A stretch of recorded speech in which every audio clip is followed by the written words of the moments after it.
Pak Trubus, kita menanggapi tadi apa yang juga sudah Anda sampaikan. Jadi kan sebenarnya dengan adanya larangan ini, larangan buka puasa bersama ASN dan pejabat ini sebenarnya mau tidak mau kita bisa sebut ini diskriminatif ya Pak. Karena kan sebenarnya masyarakat umum masih boleh gitu. Dan di satu sisi juga tadi Anda menyebut yang sebenarnya dilarang itu bukan buka puasa bersamanya, tapi kan memang apa yang ditampilkan ketika buka puasa bersama.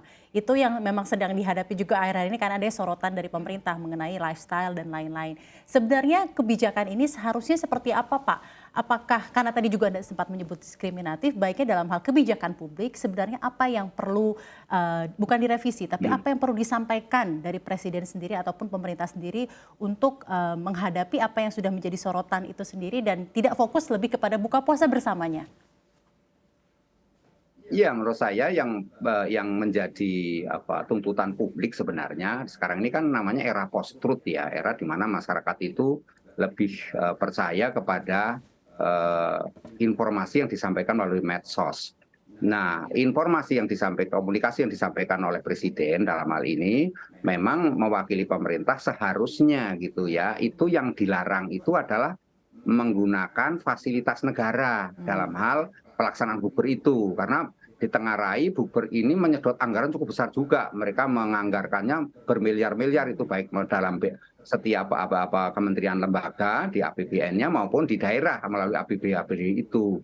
Jadi ini yang harusnya memang dikendalikan supaya tidak kesannya jor-joran dan tidak terkesan flexing gitu ya. Itu yang menjadi persoalan. Yang kedua, sebenarnya Presiden bisa saja mengarahkannya tidak pada ini menyangkut ke Pak Iwan nih ke hotel-hotel yang tidak terlalu mewah, mungkin hotelnya hotel yang menengah ke bawah mungkin ya kelas bintang 3, 4 itu yang harusnya artinya tidak harus bintang 5 gitu mungkin seperti itu, tapi saya rasa kalaupun bintang 5 juga jangan dipersepsikan itu bermewah-mewah atau berfoya-foya juga enggak. Ini memang persoalannya kan era post-truth ini memang masyarakat itu lebih menyampaikan aspirasinya melalui ini medsos ya. Jadi itu yang penting.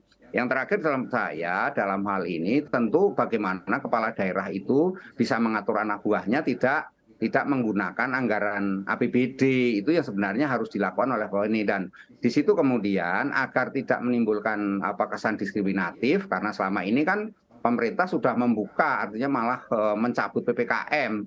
Jadi segala aktivitas yang namanya kerumunan itu sudah biasa termasuk dalam ini juga pernikahan putra presiden kan gitu. Jadi kemarin juga ada yang namanya Blackpink juga di Senayan misalnya tuh kegiatan-kegiatan lainnya jumlahnya sangat banyak itu sudah menjadi persoalan. Jadi ketika kemudian dikaitkan bahwa ini ada kaitan dengan COVID, saya rasa juga ini terlalu jauh juga gitu ya. Tidak. Jadi itu menurut saya hal-hal yang menurut saya dalam kebijakan itu perumusannya memang harus betul-betul memperhatikan aspek-aspek yang ada di luar. Yang terakhir sebenarnya bagaimana kemudian agar masyarakat ini tidak dirugikan. Selama ini yang namanya bukber itu mempunyai nilai ekonomi yang tinggi di mana masyarakat itu, masyarakat menengah ke bawah melalui jualan kue-kue, jualan cilok ataupun jualan apa, ya itu mendapatkan tambahan penghasilan apalagi sekarang ini masyarakat kita dihadapkan harga-harga yang membumbung tinggi. Masyarakat kita ini semenjak pandemi COVID kan sudah BBM naik, harga-harga naik semua, pajak merajalela di mana-mana. Masyarakat makin berat gitu loh Mbak. Jadi harusnya ada income melalui bukber ini. Menurut saya itu Mbak. Jadi sangat disayangkan. Baik, tanggapannya seperti apa Pak? Dan terutama harapan juga dari PHRI dan juga pengusaha tentunya di Ramadan ini Pak. Apalagi dengan ditambahnya larangan juga seperti buka bersama. Saya berharap bahwa alasan dibalik itu adalah flexing. Saya berharap itu.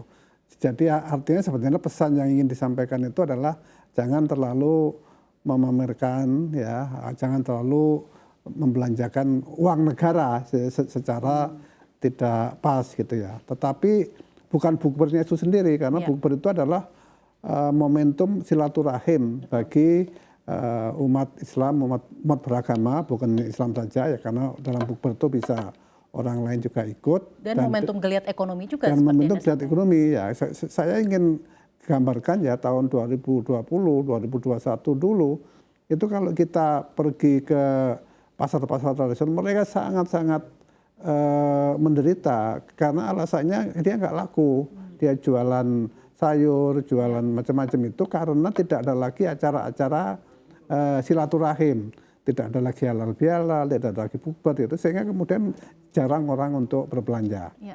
Nah, saya berharap ya momentum bukber untuk masyarakat luas didorong. Jadi sebagai ganti bahwa Ya.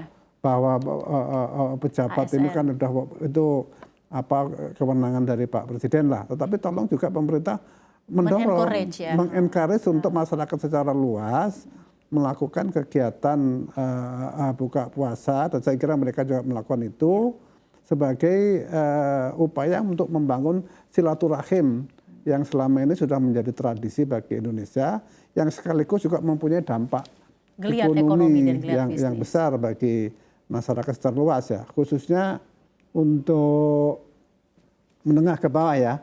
Tadi Pak Trubus saya kira mau menjelaskan hotel-hotel ataupun restoran yang lapisan bawah itu saya kira penting untuk ditolong lah gitu. Karena memang buka bersama ini geliat ekonomi, geliat bisnis dan silaturahmi yang ditunggu-tunggu karena sudah ada 2 tahun pandemi. Dari situ kan restoran itu akhirnya harus belanja ya, karena ada orang datang dia makan dia harus belanja. Nah, belanja itu menghidupi pedagang-pedagang kecil di pasar, menghidupi petani juga gitu. Baik, terima